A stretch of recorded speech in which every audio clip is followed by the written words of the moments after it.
Assalamualaikum warahmatullahi wabarakatuh.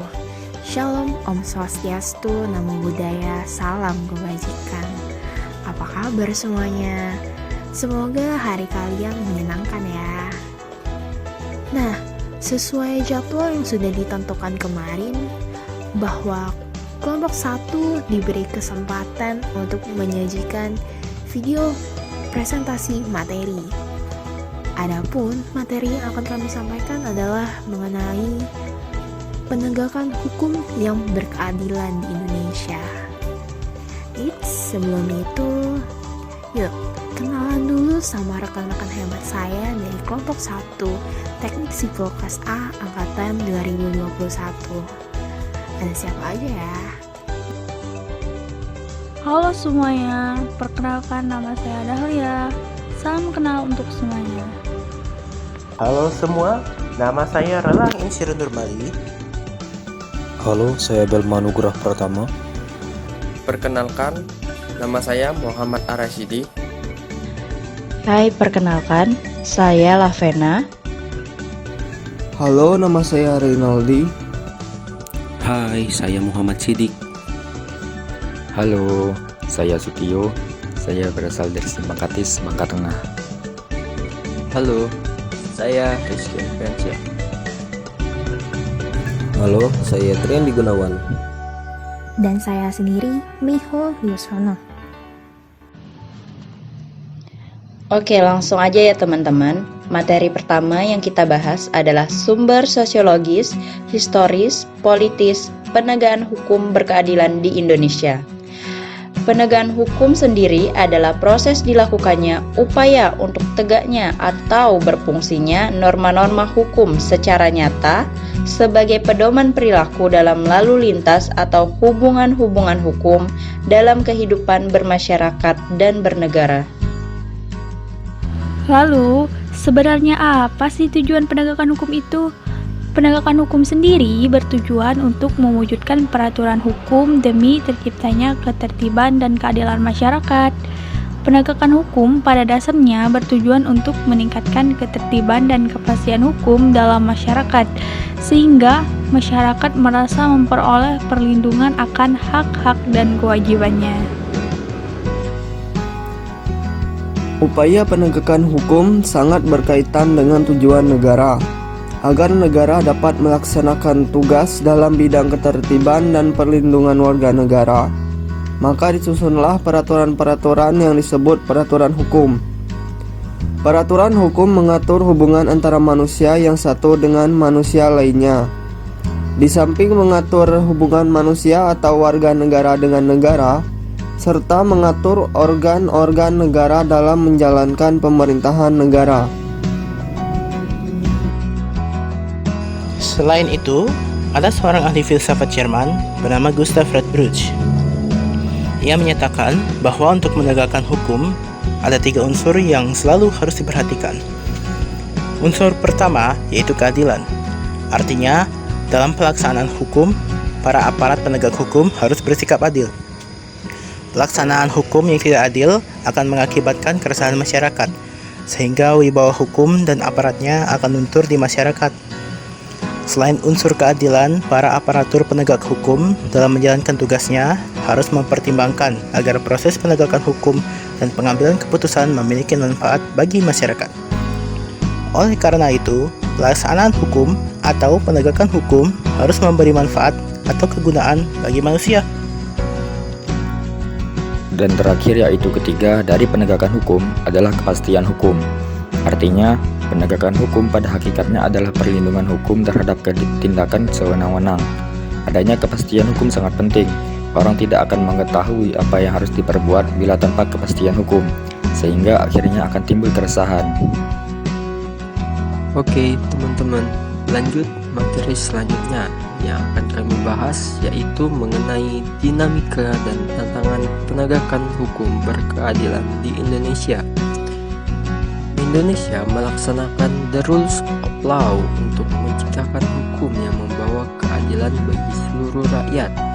Untuk meraih keadilan hukum tersebut, Indonesia telah melakukan banyak usaha untuk menciptakan keadilan hukum bagi rakyatnya, mulai dari perubahan melaksanakan sistem hukum dan menambah aparat serta lembaga penegak hukum. Tapi hingga kini penegakan hukum di Indonesia masih berjalan tidak baik karena masih banyak warga beserta penjabat dan aparat hukum yang melakukan pelanggaran hukum. Nah, untuk proses penegakan hukum di Indonesia dilakukan oleh beberapa lembaga, dimulai dari kepolisian, kejaksaan, KPK, juga ada badan peradilan yang terdiri dari MA, MK, Pengadilan Tinggi, dan Pengadilan Negeri. Seperti yang kita ketahui bahwa negara kita memiliki banyak lembaga penegakan hukum, beserta aparat penegak hukum yang juga semakin bertambah. Namun, nyatanya saat ini masih banyak masyarakat, bahkan orang-orang yang memiliki jabatan di pemerintahan dan aparat hukum yang melanggar hukum. Hal ini menjadi suatu tantangan tersendiri untuk penegakan hukum di Indonesia. Dari sini bisa kita lihat bahwa masalah penegakan hukum di Indonesia bukanlah terletak pada sistem hukumnya, melainkan pada kualitas manusia yang menjalankan dan yang membuat hukum. Penegakan hukum di Indonesia bisa berjalan dengan baik apabila aparat penegak hukumnya bertindak jujur, adil, profesional, dan menerapkan prinsip-prinsip good governance. Last but not least, materi terakhir yang kami bahas adalah esensi dan urgensi penegakan hukum yang berkeadilan di Indonesia. Mungkin teman-teman bertanya, mengapa hukum di Indonesia sebegitu carut-marutnya? Mundir Fuadi pernah mengungkapkan ada 6 penyebab kusutnya hukum di Indonesia. Yang pertama, rendahnya kualitas hakim, jaksa, polisi, dan advokat. Juga karena tidak diindahkannya prinsip the right man in the right place. Dan juga beberapa penyebab lainnya. Indonesia adalah negara hukum, yaitu negara yang bukan didasarkan pada kekuasaan belaka, melainkan negara yang berdasarkan atas hukum. Artinya, semua persoalan kemasyarakatan, kewarganegaraan, pemerintahan atau kenegaraan harus didasarkan atas hukum. Cicero pernah menyatakan, ubi societas ibi ius. Artinya, di mana ada masyarakat, di sana ada hukum. Dengan kata lain, sampai saat ini hukum masih diperlukan, bahkan kedudukannya semakin penting.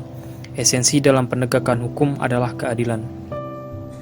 Esensi dalam penegakan hukum adalah keadilan. Keadilan itu sendiri mempunyai berbagai macam makna tergantung dari perspektifnya. Di negeri manapun sering timbul berbagai masalah terkait penegakan keadilan di ranah hukum. Ada banyak kasus di Indonesia yang mana kasus-kasus ini menjadi pertanyaan banyak orang. Sebagai contoh dari kasus Joko Chandra yang selama ini telah menjadi buronan kelas kakap selama bertahun-tahun, justru menerima hukuman dalam jangka waktu yang dianggap tidak sesuai oleh masyarakat. Berbanding terbalik nih dengan hukuman yang diterima oleh anak kecil pencuri sendal jepit yang bahkan telah menyita perhatian dunia internasional.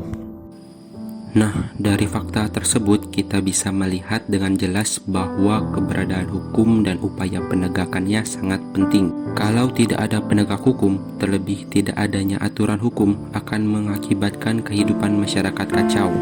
Penegakan hukum sangat penting diupayakan secara terus-menerus untuk meningkatkan ketertiban dan kepastian hukum dalam masyarakat, sehingga masyarakat merasa memperoleh perlindungan akan hak-hak dan kewajibannya. Demikianlah presentasi materi dari kelompok 1. Kalau kita berbicara tentang hukum, mungkin tidak akan ada habisnya.